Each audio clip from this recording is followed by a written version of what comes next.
Sede perfeitos. Instruções dos Espíritos.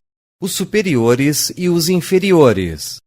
A autoridade, igualmente como ocorre com a riqueza, é uma delegação de que terá de prestar contas àquele que dela está investido. Não creia, porém, que ela seja dada para lhe proporcionar o inútil prazer de dar ordens para os outros. Nem lhe foi concedida, como crê falsamente a maioria dos poderosos da terra, como um direito ou uma propriedade da alma. A justiça divina, aliás, tem provado que não é nem uma coisa e nem outra, uma vez que desses poderosos retira a autoridade quando isso se mostra necessário para a correção de seu caminho e de sua aprendizagem espiritual.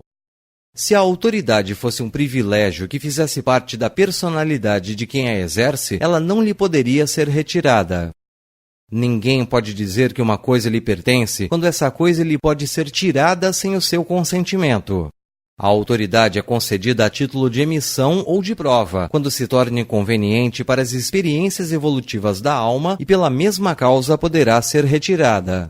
Quem quer que seja depositário de autoridade de qualquer grau ou abrangências que essa autoridade seja, desde a do patrão sobre o empregado até a do governador sobre o povo, esse que tem alguma autoridade não deve esquecer que tem almas sob a sua responsabilidade. Ele responderá pela boa ou pela má direção que der aos que lhe estão subordinados. As faltas que os subordinados possam cometer por serem mal dirigidos, os vícios a que forem arrastados em consequência dessa má diretriz ou dos maus exemplos dados pelos que os dirigem recairão sobre o próprio dirigente. Por outro lado, esse dirigente recolherá os frutos de seu zelo em direcioná-los para o bem.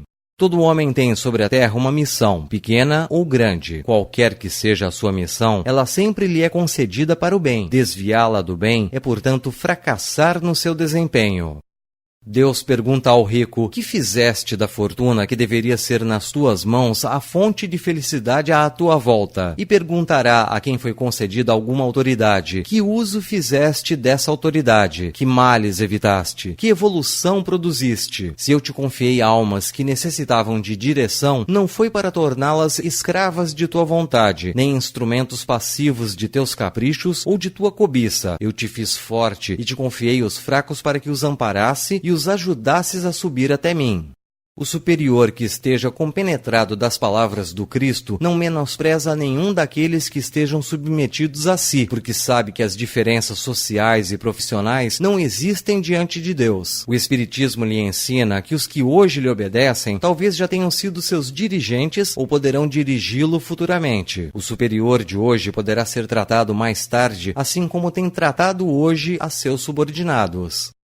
Se o superior tem deveres morais a cumprir, o subordinado, por seu lado, também os tem, e não menos sagrados. Se o subordinado for espírita, sua consciência lhe dirá, ainda mais fortemente, que não está dispensado de cumpri-los, ainda mesmo que o seu dirigente não cumpra com os deveres dele. É que o espírita sabe que não deve retribuir o mal com o mal, e que as faltas de uns não justificam as faltas de outros.